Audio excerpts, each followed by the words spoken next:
Our story begins on a battlefield engulfed in lava. We see three players facing a massive, cool-looking dragon named Flame Emperor. The dragon launches a fiery breath at the players, who are shocked and certain they are done for. But at that moment, another player with a glowing blue knife steps forward and saves them. The two players, stunned by his sudden appearance, wonder who this mysterious savior is. We also see goblins bringing healing items to the players and asking if this mysterious player controls them. The Flame Emperor launches another fiery breath, but the mysterious player, equipped with a shield, charges at the dragon. The dragon sneers, saying, "You've got guts coming against me, you cocky human." The player activates a skill called Weapon Counter, slicing through the fiery breath, and follows it up with another skill, Vacuum Blade, to attack the dragon. Shocked at how the flames were deflected, the player equips the Ring of Titans and activates another skill,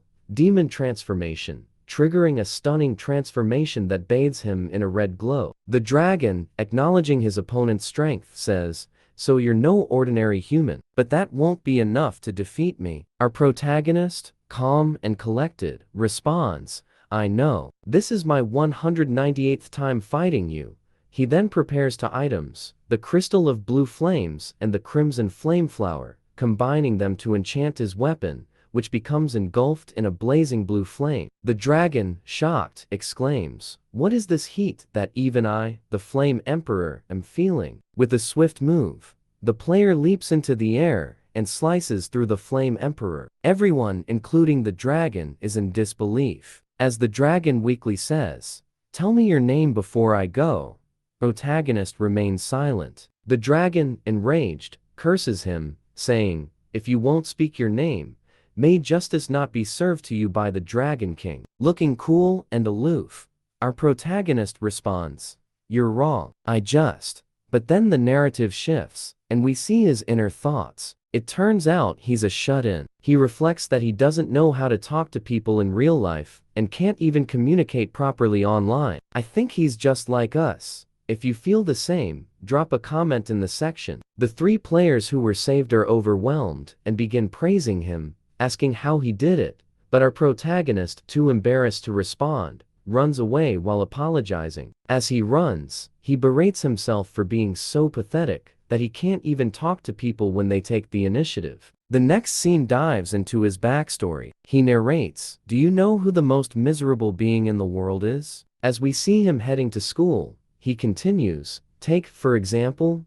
those with excellent skills who enjoy their youth, or those who envy them from the shadows, or even those winners in life who stand out within a group. But none of them are the right answer. The most miserable beings are the loner like me." While eating alone, two students approach him and ask if he'd like to join them for lunch. Shocked, he wonders, "They asked me?" They talked to someone as pitiful as me? Determined to seize this chance, he musters all his courage and loudly responds, "You want to eat, but it's too late." The two students are already gone. At that moment, two girls walk by, laughing at him for being so loud. Embarrassed, he curses himself, thinking, "I'm the most miserable being."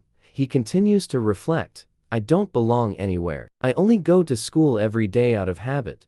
With this realization, he decides to hide in his room. We see him lying in bed, wearing a VR headset, as he admits, "The only place I belong isn't my room, it's the game." The scene transitions into a beautifully rendered virtual world called Central Sword. He introduces himself as Miyoshi Kiyoshiru, a level 99 solo player. He describes Central Sword as a notoriously difficult and unfair vermo that even creates conflict among players. There's no magic system, and the difficulty level is absurd. As he fights a giant troll, slicing through it with his sword, he feels joy. After defeating the monster, he reflects on how much he loves the game. But as other players enter the area, wondering which party defeated the troll and how strong they are, he runs away, avoiding them as usual. Sitting atop a mountain, he checks his status window and submits his achievement. The window reads, "Your achievement will be saved for eternity." He sighs, finding it ironic since the servers are shutting down tomorrow. Though he's defeated countless bosses, it now feels meaningless. Suddenly, he gets a notification,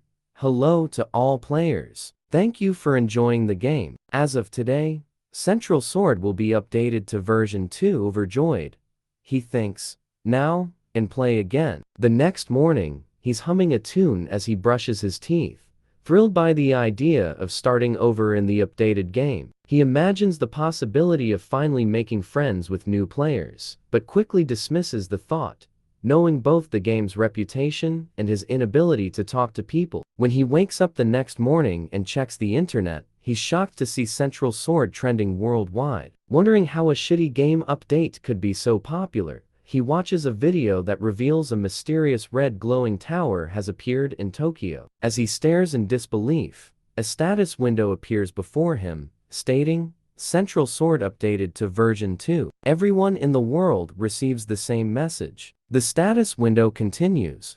The 30-day tutorial period starts now. All players must climb the tower. Our protagonist rushes outside to confirm and sees the final status message. Defend the world before the dragon destroys it. He realizes that the game has become reality, and by the looks of it, he's quite overjoyed. The next scene shifts toward news playing on a laptop while the MC is getting ready in his game avatar clothes, saying, it's been a week since a building called the Tutorial Tower appeared all over the world.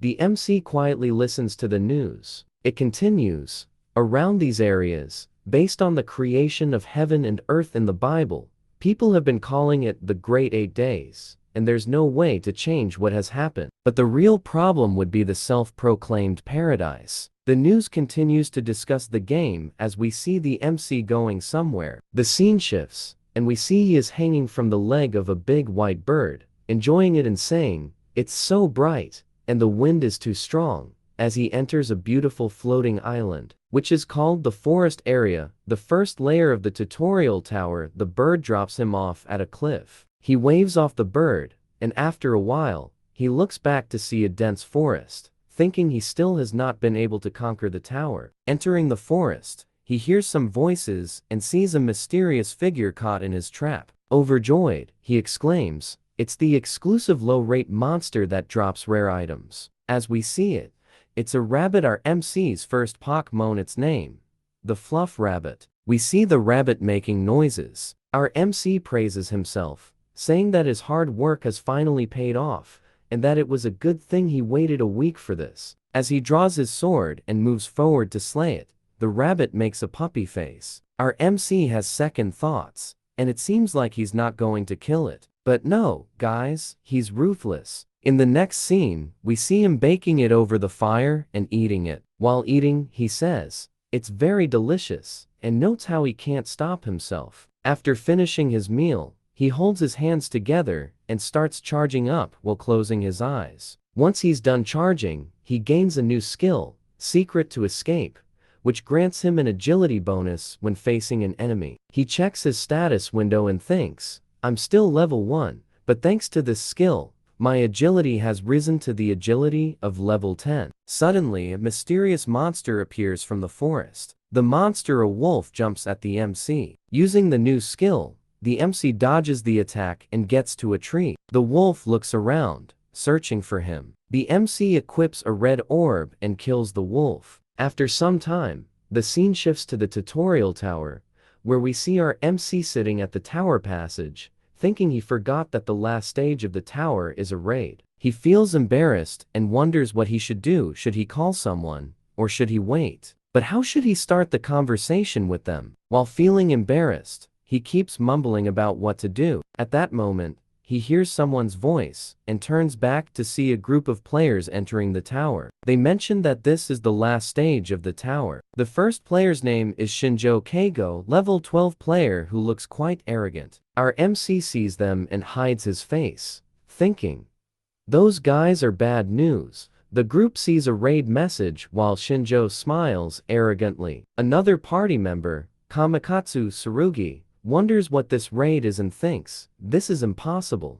Shinjo yells, everyone shut up, and declares that he used to be a player of Central Sword, and with him here, the tutorial boss will be easy to beat. The others look confused, while our MC tries to hide himself. Shinjo notices him and wonders what he's doing here. He thought they were the only ones in the tower and notes that the MC looks like a weakling. Right at that moment, they hear a roar. Everyone is shocked and afraid, while Shinjo says, "It's coming," and warns the MC not to drag them down. The MC quietly looks at the monster.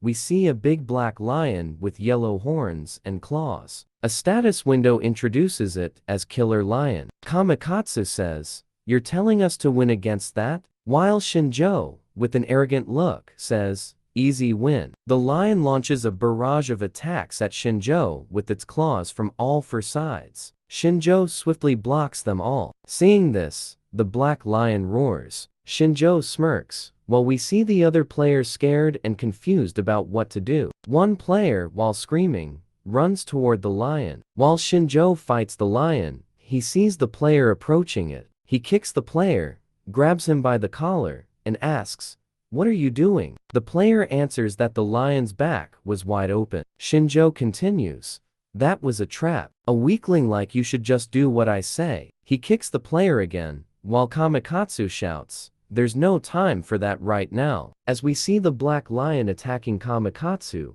our MC swiftly runs toward her, goes behind the lion, draws his sword, and slashes the lion while mid-air. He then lands on the ground. Shinjo shouts at him, "You idiot. An amateur doing unnecessary things. Attacking it will only piss it off." The black lion, now enraged, activates its skill roar, which increases all of its stats. It lets out a frightening roar and charges toward the MC and the group of players. Kamakatsu, who is facing the lion, says, "What's this pressure? It's way different from before." While Shinjo rushes toward the lion with his sword, he gets hit by a single Saitama-like punch and is sent flying away. The lion roars again. Kamakatsu, frightened and confused, asks, "What should we do? Everyone will die from this." "Congratulations, guys," our MC speaks for the first time. He says, "Sorry I scared you," and gives a cool walk beside the girl. The girl looks confused. The MC continues, "I was doing it like my usual strategy, so I forgot that there were others who haven't played it yet. But don't worry, it's all according to plan." We see Kamakatsu crying as our MC rushes forward. I think our MC has made quite some progress. The story is just starting as well as our MC. If you enjoyed this video and want to see the next part, don't forget to like and drop a comment.